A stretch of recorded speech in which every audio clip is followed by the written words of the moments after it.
We were behind on rent. Like, even though we were the only team in the company growing, we were behind on rent, behind on car payments, like all these things. We're like, what if we just went and did this ourselves? Like, I think that we have the secret sauce that we could actually go build something ourselves.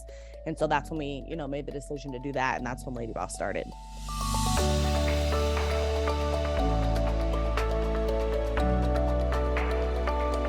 Welcome to the Couplepreneur Life podcast. In today's podcast, we have Brandon and Kaelin Poulin, owners and founders of LadyBoss. LadyBoss, and I'm going to read a little bit here, is the fastest growing privately held company in America, the fourth fastest privately held company in America in 2019 per the Inc. 5000. Incredible. Yeah. And they actually sold that to Russell Brunson, who's the owner of ClickFunnels. They sold it to him in 2022. But built it to a multi-9-figure business. Absolutely. Literally from their kitchen table. Yes. They started out as couplepreneurs together. They did, very, very young. Broke and in love with this big dream. All right. Yep. And had a great conversation with them. You're not going to want to miss it here. Absolutely. And so let's, in fact, we even have in the member section in the after show, for our members only. They share the thing that made all the difference in both their marriage and in their business. Something that they implemented in their lives, and it made all the difference like you said, in their marriage and their business. So,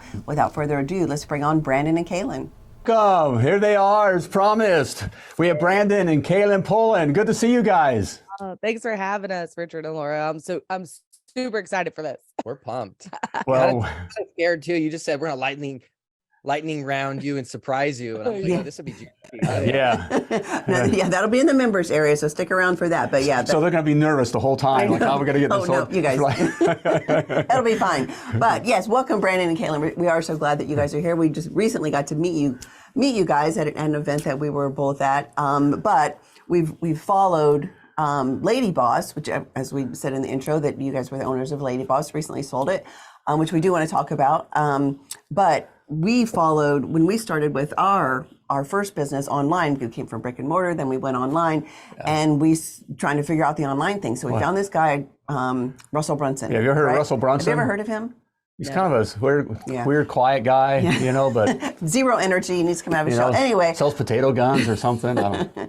So we started following ClickFunnels, which Russell owns, and we stumbled across LadyBoss, which, by the way. Even got the call. Yes. I am a LadyBoss. So anyway, we just started following you guys as well, because you were such a success story through ClickFunnels and through LadyBoss that you were building. So we want to hear kind of how it started, maybe even going back to how'd you guys start together? Yes. I mean, you guys are like, what, you guys start like at 12 or something? Because look at you, what? Brandon was 12. Yes, I was 12. Okay. Yeah. I was like just getting into puberty. It was very interesting. No, we met. How old were we when we actually met? Like 7. I was like 19. Yeah, 18? He was 19 and I was 23. But I did not know he was 19, and I was barely legal. Makes this story crazy. Yeah. I was actually engaged to someone. I'd been with this person for like 7 years with this guy, and we were engaged to be married. And Brandon at these network marketing events always saw me on stage, like speaking, and he would be like, Taylor, he had a super crush on me. She was making more money than me too, by the way. Yeah. And so he'd see me on stage and be like, dang, that chick right there. Like, I'm going to I want a wife like that. Like, all this stuff. And all those buddies are like, bro, you can't marry her. Like, that's her fiance right there. Like, what are you talking about? And, fast forward, this guy ends up 2 months before we get married, he ends up messing up, man. Like, he runs off with this girl from Instagram, tells me he's going to like a challenge party, network marketing. I booked the flight, the hotel, the everything.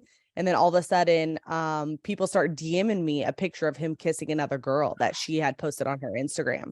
And so by the time he got back, man, I was like, throw the ring at him, all this stuff. We're going to this, the big national event, which is the huge event that you take your entire team to once a year. We're all going there. I'm like, listen, we're done, but we can't tell anybody because we don't want any of this drama like rolling out when all of our team should be focused on going doing what they're going to do.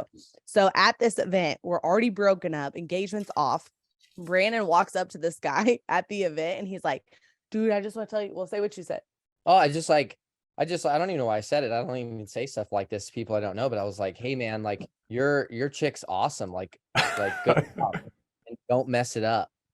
So I was go like, home. don't mess it up. I don't know why I said that. I've never said that to anybody before. Yeah. Like it was like prophetic. I was like, don't Yeah, mess I it think up. that was a God thing. Yeah. Dude, little did I know, he already messed it up royally. And Yeah. I was about to.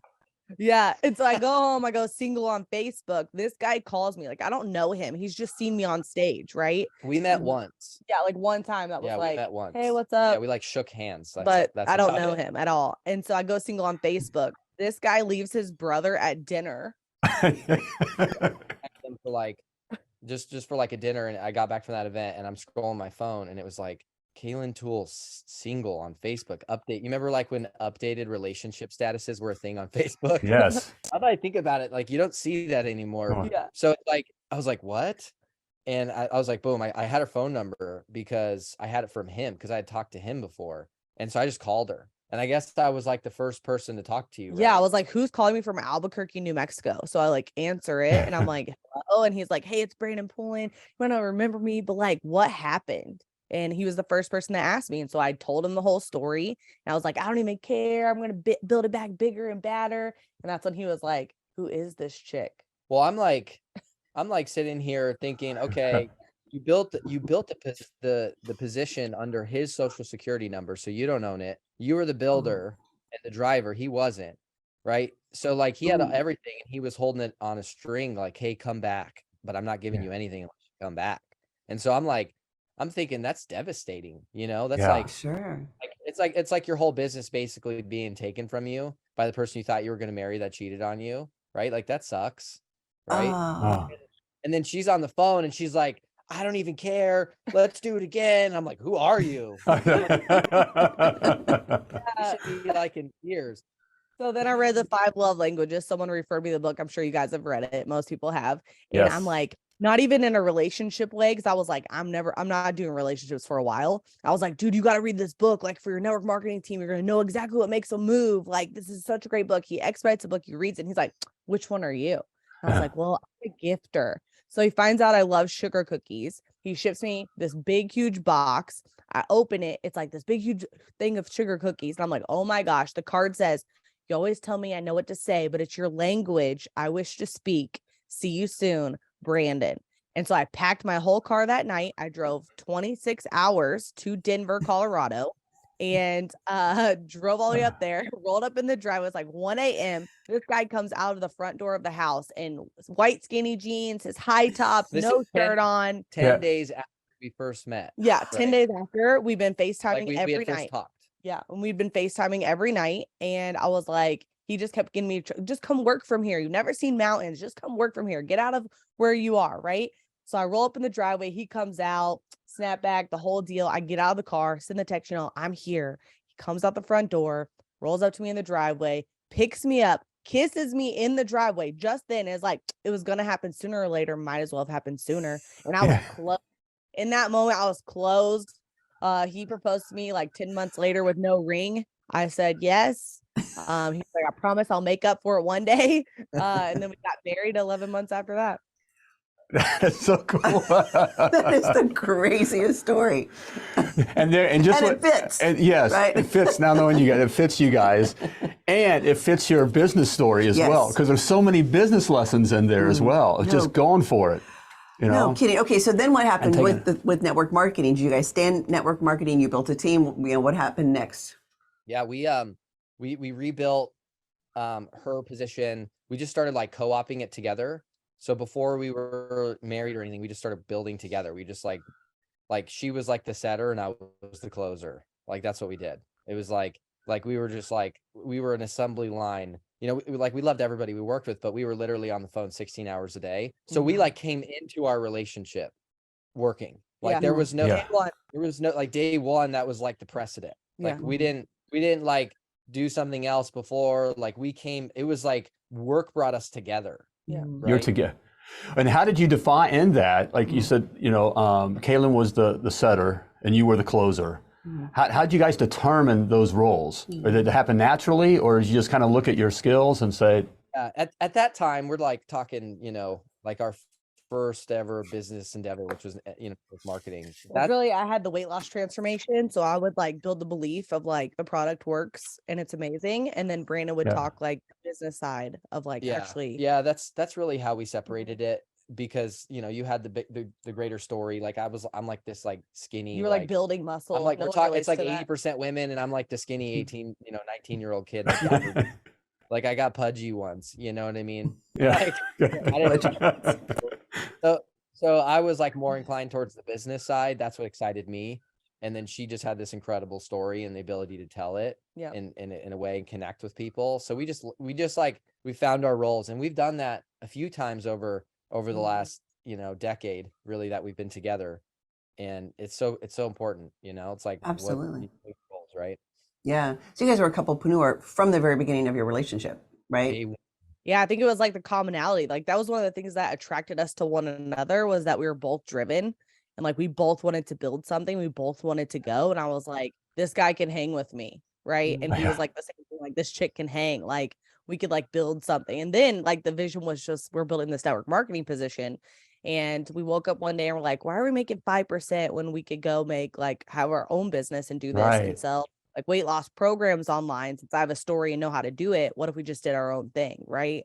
And so we're walking on the treadmill, like, are we really going to do this at a Planet Fitness? And we had grown that position back. And then basically we were behind on rent. Like, even though we were the only team in the company growing, we was like, we're behind on rent, behind on car payments, like all these things. We're like, what if we just went and did this ourselves? Like, I think that we have the secret sauce that we could actually go build something ourselves. And so that's when we, made the decision to do that. And that's when LadyBoss started. That's amazing. Yeah, I'm dumbfounded. I know. So how old were you then when you started LadyBoss? You were 21. It was 2014. Yeah, you were 21. So I was, yeah, because you were 21 when we got married. Yeah, 20. Yeah, I was 21. So I could legally go into a bar. Yeah, finally. It was like I was done with bars. Okay, so we started LadyBoss, right? And how? I've got so many questions. How did you figure out how to do your own product as well? I mean, because when you had the network marketing business, they all had the product and whatever, right? But now you had to go into development and all that, right? Yeah. So I begged him for 5 years. Really what happened was the network marketing, the network marketing company really just like, I think the whole time we were there, we sold like $12 million worth of the product, right? Mm-hmm. Between the two of us. And we made a full-time living, multiple six figures, which is like insanely difficult. Anybody that could even make any money in network marketing is incredible, like without a doubt. So hard to do, right? It was training ground. It was entrepreneur training ground for us, right? Sure. And so then you move to, okay, the company's tanking, like the momentum's gone. I don't think like there's no market saturation in terms of customers, but more awareness, and people kind of like, oh, I've heard that thing already. And the weight loss world, it's a very cyclical, like, oh, I've heard about something. Oh, like I have a friend that said that didn't work. And like, we all know it's like, it's never the program you're on that doesn't work. It's you that didn't finish it or follow it. Yes. Right. Yes. But that's the way it works. So we blame the thing, we move on to the next fad. It's a difficult market to be in, period. Right. So anyways, so that's kind of taking down. We're like behind on rent and car payments. We didn't know anything about money or how to manage it, or like we owed all these taxes, all this stuff that we didn't know about. And so it was basically like, go to a different MLM, right? Or start our own thing. And if we had gone to a different company, right? And at the time she was being courted by a different company, and our relationship was like hanging by a thread at this time. Yeah, like we were engaged, like we about to break it off. We're like rock bottom at this point. Like this was the rock bottom for us, relationship wise, business wise. And I just remember being in my room on my knees and being like, God, like, if you help me through this, like I will never forget it, right? And so why were you at rock bottom with the relationship? Don't mean to cut in, but it's important. Was it because of was it overwhelm, all the, where you were at financially, business wise? And yeah, I think it was just like, we had this identity in our success, and like it was like our first experience cycling. Like cycling is like, going through success and then failure in business. And ultimately we built a successful company at that MLM, but then it failed. Like we failed, like it tanked. Right. And so like just dealing with all the emotions and the impact of that the first time, I think is the hardest for any entrepreneur. And so we're both dealing with that at the same time. It's just stressful, right? Like I'm like fixing windshields at gas stations to like pay the bills. Yes. We're still behind. And then she's off like being courted by company and at parties and stuff, like not like wild parties, but like business parties and stuff. And it was just like that time, you know, we're young, we're just trying to figure out what the heck's going on. And so God entered the picture in a big way. We were both already believers and saved. And then it was like, I really committed my life to following Jesus at that point. And that's where like the spiritual side of my life like came alive. And then things just started to get restored. So she came back and we basically whiteboarded what became LadyBoss, which did $200 million in revenue, right? Over its span thus far. And so like that was like all came kind of to that point. And it was like at the bottom is when we were like, all right, we're going to do this. We're not going to jump to another MLM, because if we do that, then we're going to steal from our parents who are enrolled either under us or below us. Right. So it'd be like taking people with us and affecting our parents' income, because we both had our family involved in the company. And we're like, we're not doing that. Like, this is my little sister's private school money. Like, that's not happening. You know what I mean? Like, I mess with that. So you were paying $9 a month for this guy, Joe Donnelly, for his workout program. And he delivered workouts and that's what I was like, I'm like, he's got 10,000 people paying $9 a month. I'm like, and he just makes a workout. I'm like, we can do that. That makes, you know, the business side. And she's just like, I just want to help women. Like, I've had this incredible transformation. She won a pro card, right? Like in bodybuilding, in that world, it's like insanely hard to get that. And so we kind of came together and was like, well, we know social media, we understand digital, like that's our generation. We like understand sales. She's got the story. We know our customer. We spent 4 years in front of them one-on-one in a living room every night building this thing. And so we basically took that and translated it, instead of MLM, to direct to consumer, right? Like digital marketing based. And that's really how LadyBoss launched, with a workout and meal plan program that she built. Like, she built like a HTML5 app. It was crazy. Yeah. I didn't know how you did that. I remember that. I was like, you did it yourself? Yeah.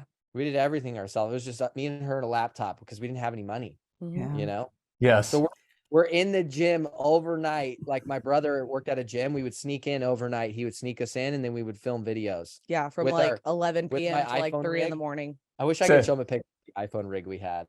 Yeah. This is great for the couplepreneurs out there, you know, that do know you as well, because you guys are known now. And so looking at you guys now, well, of course, you know, it's Brandon and Kaelin Poulin. It was an overnight success story. LadyBoss and all, of course. But to hear these stories, oh man, just gives hope. It absolutely does. So Brandon has a GED. You know, he's very educated. Like, of course, you know. Okay. And I mean, and Kaelin, you come from small town Indiana, right? I mean, I graduated with like 30 kids. Kaelin drove her tractor to school. Yeah, we had drive your tractor to school day. That's how like country I am. I didn't believe her. That I was like, I had to show him pictures. Show me a receipt. I don't believe it. Being from Indiana, I do believe that. Yes. I don't know if we ever had drive your tractor, but pretty close.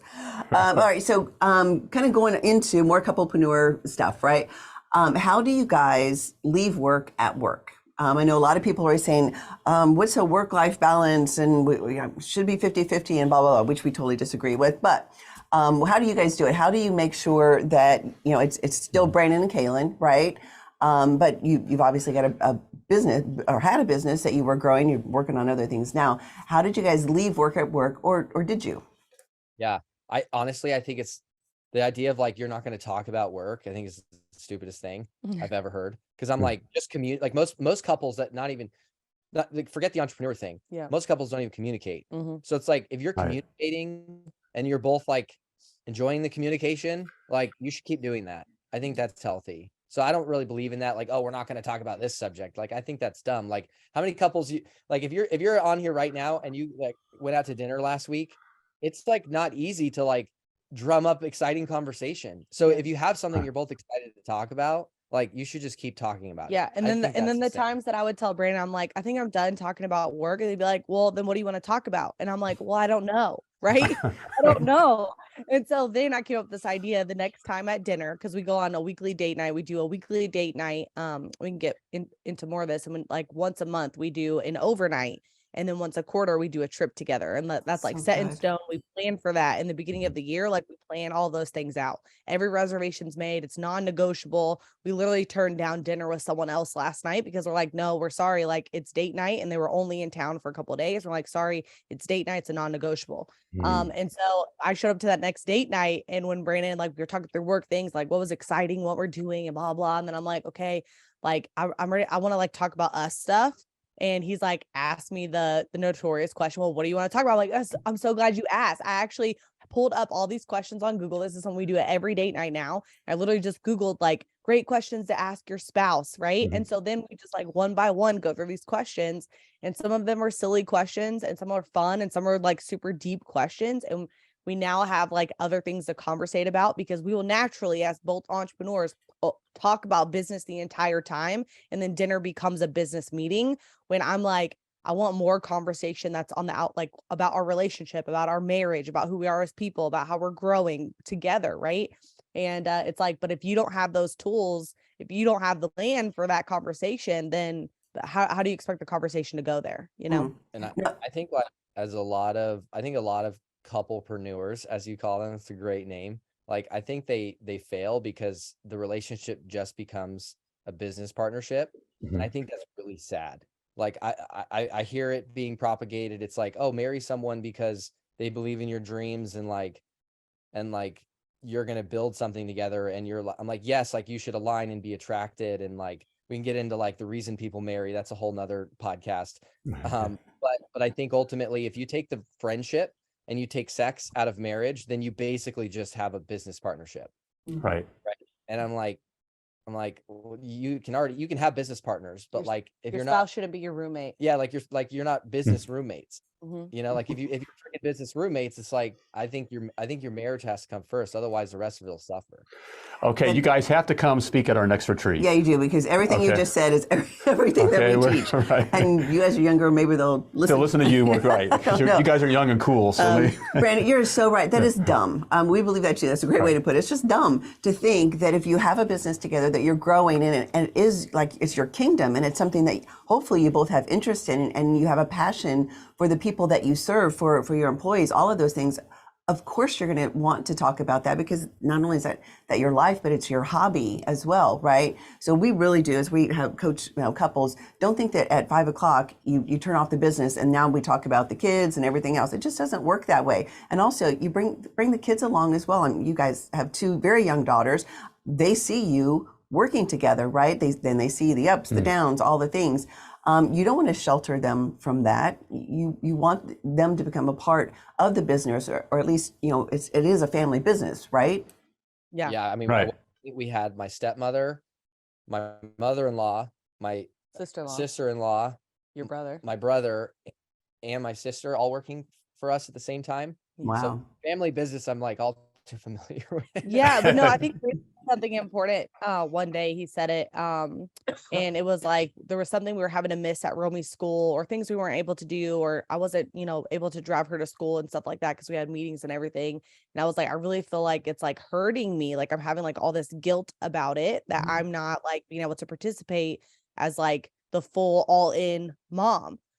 And as everyone else puts it, like, oh, like, what do you mean you don't drive your kid to school? What do you mean, like, you didn't make the class party? And I had like all this guilt about it. And Brandon said, yeah, but what do you think is like more important? Like, and not more important, but like, it's so important for them to see us hustling, like to see, like, we have this amazing, beautiful home.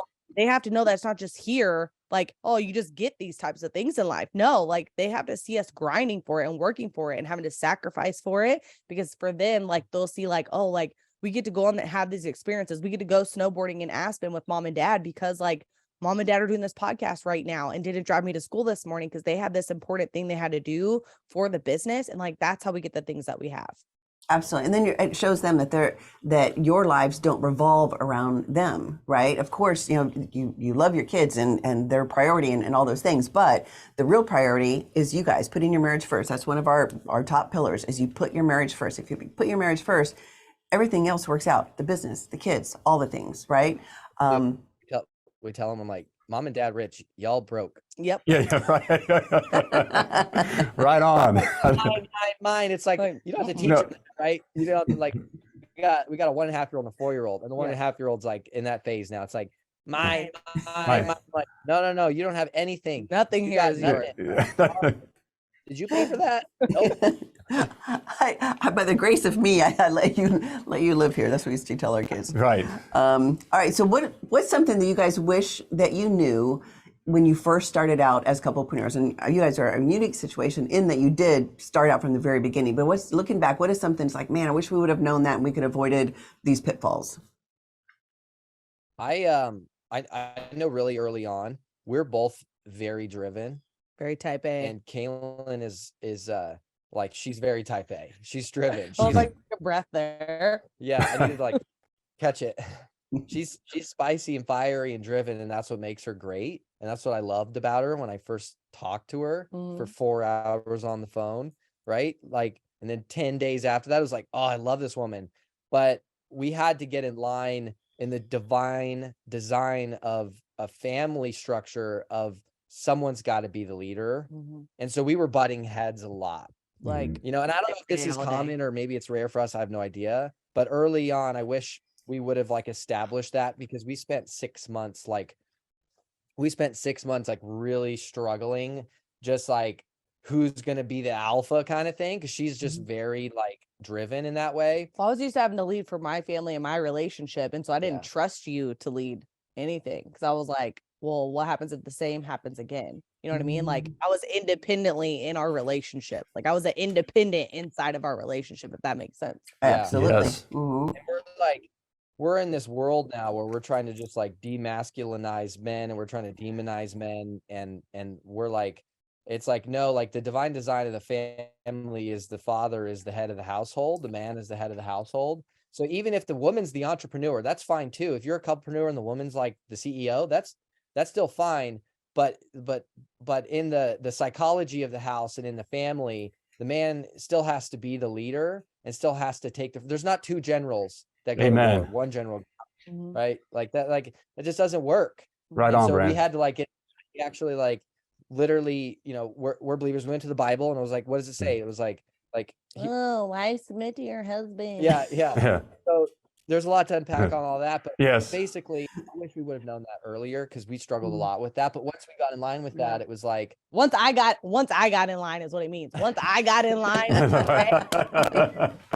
And so, you know, we read it and I was like, okay, I get it. And I was like, well, what we're doing right now isn't working with having these two generals, with me like trying to be like the one and him be the one at the same time. Like, it's not working. We're going in like, we're splitting in two different directions. And so I was just like, well, let's see what happens, you know? And it was at a point where I'm like, okay, I trust him and I say I love him. So why wouldn't I do that? And it was a pride thing for me of just like, I was used to leading. I'm used to being the leader. I'm used to being the one that like everyone follows, of telling everyone what to do. Right. And like, this is what's going to happen, what we're going to do, and making decisions on things.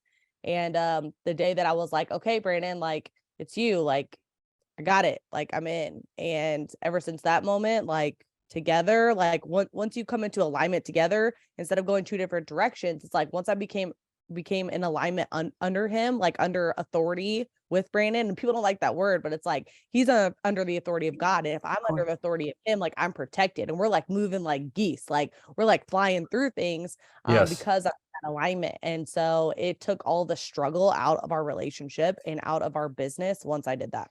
You know what the beautiful thing about that whole thing is? What? The beautiful thing about this entire like decision that we made is that in LadyBoss, I had to submit my entire like desire to be on a stage, to be the person, to be the guy, to be that. And I became the back end of the business, and I became the CEO, and she became the brand, the personality, the vision, the marketing for the front end. And so like I had to submit almost myself right to her in that way. And then it was like, we were on a rocket ride. Once we were aligned, once we're like, all right, you got your spot, I've got my spot, this is where we're supposed to be.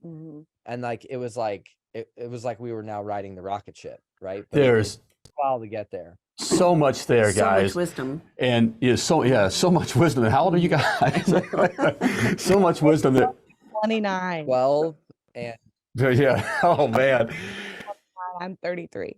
Wow. And just looking at you guys and from the outside in, you know, Kaelin, there's nothing about you that comes across as any kind of weakness or whatsoever. No. I mean, I'll fight outside right now. Let's go. I know your strength is there, and Brandon, so is yours. So even, you know, you got it fixed on the home front, but that doesn't, you know, that's within your home, right? Which same kind of thing. Brandon, I'm married to a woman here that, you know, I'm a kind of guy on date night. I like to watch the rom-coms. You know, I like the mushy stuff. She wants to see someone waterboarded. Yeah. You know, she's that kind of, she's, you know, all into the war stuff and, you know, who's being tortured and who's being whatever. She's that gal, okay? And so, but in our home, we had to come to that, you know, so you have those strong, you know, personalities. We had to come to that, that matter too. And you were like, no. And Kaelin, you came to it way earlier than I did. It took me a long time. And when I read the verse in the Bible about wives submit to your husband, I'm like, she threw up. She actually threw up. Yeah, right. I think I did too.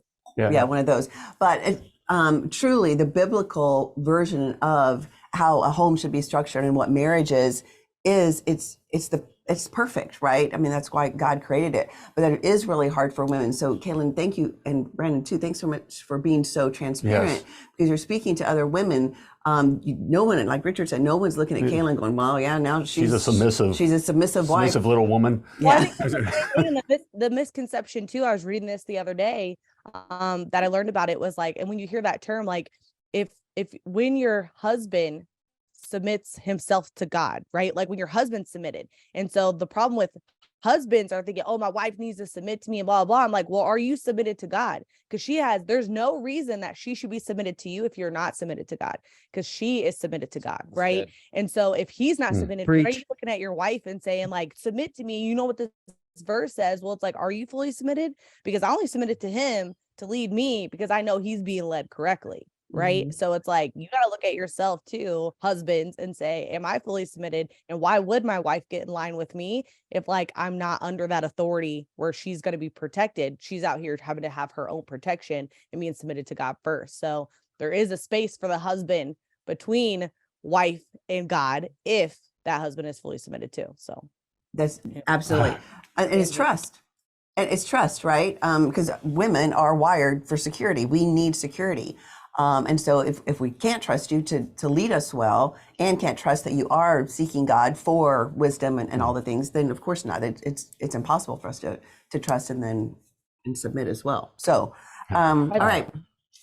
I'd love to share one tip about our alignment, because I feel like this is the one thing that Brandon started making us do that I hated, and it like fully transformed our marriage. Sure. So I'd love for him to share. Wait, are we doing the club member thing now? No, we'll do that after. We'll do this, and then we'll head over to the club. We should save this for that. We'll save it for the club. We're going to save for it. He's right. Good. Save it for that. Okay, so that good teaser. Thanks, guys. So we will save that. So, okay, so we're going to. Thank you, Brandon. Yes. Is there anything else? Well, one other thing before we go to club. We always ask, how do you keep the passion, unity, and adventure in your marriage?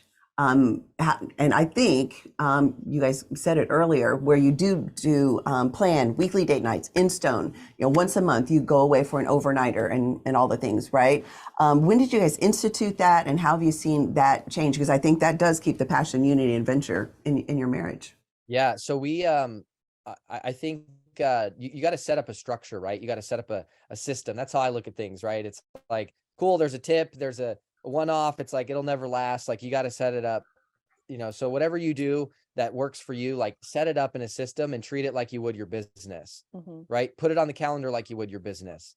Have an agenda, have intention like you would your business, right? It's funny. Like, we treat our business like, oh man, we got to structure it up and we got to dial it up, and we're going to go to seminars, weekly meetings. Yeah. We're going to go to seminars, and we're going to put all this energy and effort. And I'm just like, imagine if we did that for our relationships or our families, like what would happen, right? So for us, it's pretty simple, honestly. There's the face-to-face time, which is that date night, right? We're face-to-face, we do questions, and we just prioritize. Like, our life's crazy. We've got business, employees, investments, multiple companies that we're working with. We've got 2 young kids. Like, it's crazy, right? Like, you guys know, if anyone who's ever been in that seat knows. And so you prioritize it. And then we do a monthly overnight, which is basically, we'll go to a concert and then stay the night. Yeah. Like we'll do an overnight somewhere just to like get away. And it's like, usually we drive. It's like, I don't want to fly to do that. We'll just drive somewhere cool. And then we do a quarterly trip, right? And so typically the quarterly trip is with the family, but it's still like we still make an intention together. So that's kind of like our cadence, if you will. And then we'll talk about the alignment later, because I think that's probably one of the biggest things, is just being in that. It's kind of like our marriage meeting for the week, if you will, and the way that we've evolved that and structure it, I think is huge for us. Well, I think an important part to ask is like, you have your 3 questions, like how do you keep like the adventure, and what were the other 2 things? Like, passion, unity, and adventure. Passion, unity, and adventure. And I think like the most important thing to do here is ask your spouse, like, what are the things I do or that we're doing that make you feel passion, unity, and adventure? Because like my terms of adventure, if Brandon had to guess, he might be like, you know, maybe Kaelin wants to do this. I'm like, let's set this up. But for me, like adventure is like, let's go to the basketball game. Like, let's go to the college basketball game, or like, let's go to a concert, or let's go and like do a scavenger hunt downtown. Like, what does that actually mean to your spouse? Like, what do they actually want to do? And so how we set it up through the year is like, one trip is like something that I really want to do. And then maybe the next one is him. So maybe 1 month, like the concert we're going to this month is a concert he really wanted to go to. And then in March, like I really want to go to the NCAA tournament that's in Houston, right? You're so such a Hoosier. No, I'm not a Hoosier. I'm a Cards fan. I live in a frat house. She has like football on all the time. I'm like, I've got it made. I love it. It's like Gossip Girl on in my house. But it's really having that clarity around what do those words mean to your spouse, right? Because like you could guess and just say like, oh, this is what other people are doing. This is what Kaelin and Brandon do. But like, what do those words mean in your relationship? And then how do you structure it to make sure that like each person is getting that opportunity of doing things that they want to do with their spouse? Like Brandon could probably care less about going to a basketball game with me, but he has fun because then once he's there and he sees how excited I am, he's like, dude, this is so much fun. This is legit, right? He's not the one watching 8 games of basketball on the weekend like I am, right? But he does that for me because it's something I want to do. So define what those adventure moments are in your relationship, and then like plan them accordingly so everyone is like getting to have fun and getting to have fun together. One other thing that we just started doing, I read this out of a book. I can't remember a book, but it was like side by side time. And so right now we're taking tennis and pickleball lessons together. So it's like we get, so it's like stack stuff. It's like, it's fun. You get the workout, right? It's like, there's only so much staying time, right? And it's like, you got to stack the things you want out of your life, right? Yeah. Yes. And we're having a blast doing it. Yeah. Because I was just like, Brandon, I want to do like something exciting. I want to have fun with you, but I want it to be like, I love to compete. I'm like a competitor. Like I will compete over anything. No, not you. Yeah, for sure. And I know you couldn't guess that, but I was just like, I wanted like maybe start taking tennis lessons together. When neither one of us knew how to play tennis, but just like going there and be in that competitive element and do it together and learn something new together that totally put us both out of our comfort zone has been like one of the best things we've done. And now like that it's cold outside, we play pickleball indoor and do lessons together and play together indoor, or in our neighborhood right here we play, and it's been so much fun. Guys, that's awesome. And it is the intentionality, right? Because if you don't plan it out, if you don't have intention with that, it's just never going to happen, because your days go by, your weeks go by, your months go by, right? So good for you guys that you plan that out even at the beginning of the year. So yeah, love that. Love it. All right. Hey, what are some ways if they want to get in contact with you or follow you or whatever? Yeah, real Brandon Poulin on Instagram, and then you can just look me up, Kaelin Poulin. Kaelin Poulin, yeah, whatever. Social I'm in the media. middle of a handle exchange. We're pretty active on Facebook and Instagram, I think, more than anything. So yeah. And you guys have a new podcast coming out? Yeah, it's called Big Business Mistakes. And so we're gonna highlight, like, bring on awesome entrepreneurs and even stories of ourselves of like, here's the mistakes we made so you don't have to make them too. And so that's a really exciting podcast we're launching. There's some juicy stories in that one. Oh yeah. Like we've taken some haircuts. Oh man, let me tell you. We're going to be sure to check that out then. Absolutely. We'll have the links in the show notes as well for all of those. So Brandon and Kaelin, thank you so much for joining us on this on Couplepreneur Life podcast. We really do appreciate it. Great words of wisdom from a dynamic young couple. Yes. All right. And then so you're going to stick around. So we'll see you in our member section here, and they're going to have some more fun things to share. And so if you're a member, hey, stick around. We'll see you over in the members area. And for the rest of you, hey, we appreciate you having you here. It was fun seeing you, and we'll see you next time. Thanks so much. Bye, guys.